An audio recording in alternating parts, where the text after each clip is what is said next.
क्या आपको खाने के बाद अक्सर सीने में जलन होती है या खट्टी डकारें आती हैं या आपके गले में जैसे तेज़ाबियत महसूस होती है? ये आम सा मसला लगता है, लेकिन अगर इसे नज़रअंदाज कर दिया जाए तो ये GERD, अल्सर और स्टमक कैंसर जैसे बड़े मसाइल का सबब बन सकता है। लेकिन परेशानी की बात नहीं, क्योंकि अनम होम रेमेडी चैनल आपके लिए लाया है बहुत ज़बरदस्त घरेलू इलाज। एसिड रिफ्लक्स और सीने की जलन ख़त्म करने के लिए डिटॉक्स ड्रिंक, खाने पीने के असूल और लाइफस्टाइल चेंजेस जो आपके मैदे को हमेशा हेल्दी रखेंगे। तो वीडियो को आखिर तक देखना मत भूलें, क्योंकि मैं आखिर में आपको वो गोल्डन टिप्स बताऊंगी जिसे अक्सर लोग जानते ही नहीं हैं। अस्सलाम वालेकुम। मैदे में मौजूद हाइड्रोक्लोरिक एसिड जो होता है ये खाने को हज़म करता है। जब ये एसिड वापस इसोफेगस जो खुराक की नाली होती है उसमें आना शुरू हो जाए तो बर्निंग जैसे जलन होती है। इसे आम ज़बान में तेज़ाबियत और सीने की जलन कहते हैं। इसकी अलामात में खट्टी डकारों का आना, सीने में जलन का होना, गले में कड़वाहट महसूस होना या खाने के बाद भारीपन का महसूस होना। और अगर वजूहात की बात की जाए तो ज़्यादा ऑयली और स्पाइसी खाना खाना। इसके अलावा कोल्ड ड्रिंक्स का, कॉफ़ी का, चाय का बहुत ज़्यादा इस्तेमाल करना, देर से सोना और फ़ौरन खाने के बाद लेट जाना, स्मोकिंग। इसके अलावा स्ट्रेस और टेंशन इसकी वजूहात हैं। अब बात करते हैं कि रेमेडीज़ क्या है जिससे आपका स्टमक बिल्कुल हेल्दी हो सकता है। तो सबसे पहले इसमें आ जाता है सौंफ का पानी, फिनल सीड्स वाटर, जो आपके घर में इजीली अवेलेबल होगा। 1 चम्मच सौंफ को 1 गिलास पानी में रात भर भिगो दीजिए, सुबह छानकर खाली पेट इसको पी लीजिए। ये आपके स्टमक का जो एसिड है उसको न्यूट्रल करता है और डाइजेशन को इम्प्रूव करता है। इसके अलावा सौंफ का जो पानी है ये स्टमक की लाइनिंग को ऑयल प्रोवाइड करता है और सूथिंग इफेक्ट देता है, ठंडक देता है। अब हम बात करते हैं रेमेडी नंबर 2 की।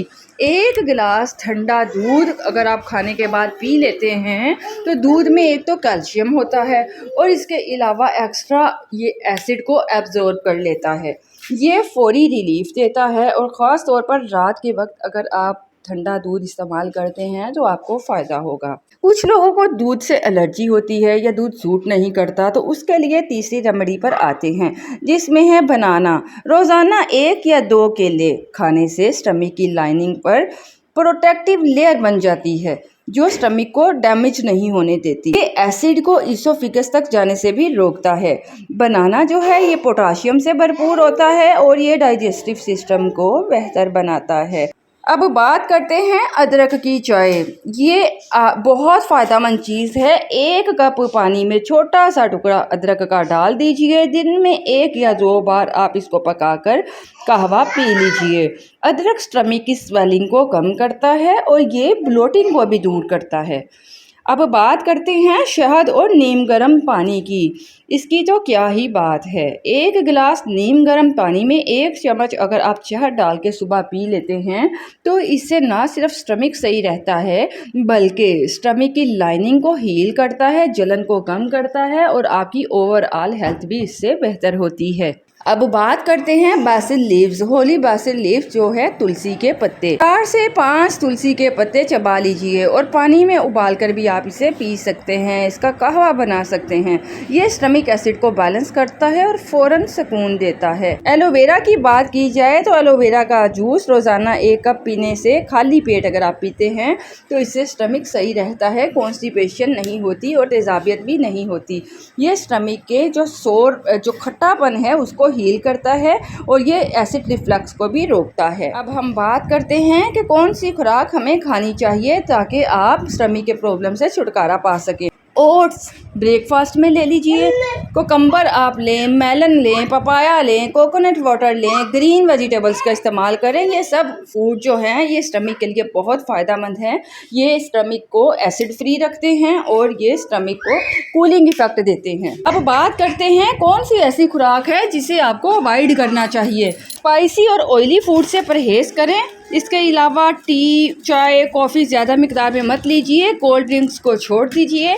टमाटो सॉस मत इस्तेमाल करें। ऑनियन और गार्लिक ज़्यादा इस्तेमाल मत कीजिए। अब हम बात करते हैं लाइफस्टाइल टिप्स क्या होनी चाहिए जिससे आप हेल्दी रह सकते हैं, अपने स्टमक को हेल्दी बना सकते हैं। खाने के फ़ौरन बाद बिल्कुल ना लेटें, कम से कम 2 घंटे आप गैप रखें। एक वक्त में ज़्यादा खाने की बजाय छोटे छोटे मील्स खाइए और आप स्मोकिंग अल्कोहल से परहेज़ करें। इसके अलावा आप योगा करें, मेडिटेशन कीजिए, इससे स्ट्रेस कम होता है और एसिड रिफ्लक्स की प्रॉब्लम नहीं होती। अब बात करते हैं वो गोल्डन टिप्स क्या है जिससे आप फ़ायदा हासिल कर सकते हैं, अपने स्टमक को बेहतर बना सकते हैं।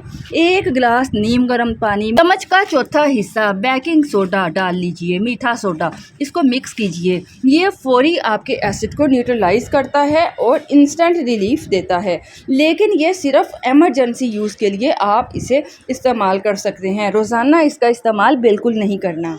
मोहतरम ख़वातीनो हज़रात, ये थे एसिड रिफ्लक्स और सीने की जलन के कुछ टोटके, कुदरती घरेलू नुस्खे।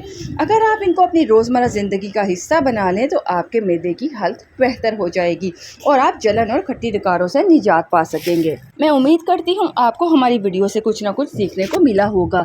अगर आपको वीडियो पसंद आए तो लाइक और शेयर ज़रूर कीजिए। अगर आप ऐसे आसान कुदरती नुस्खे चाहते हैं तो अनम होम रेमेडी के साथ जुड़े रहिए और हमारा चैनल सब्सक्राइब कर लीजिए।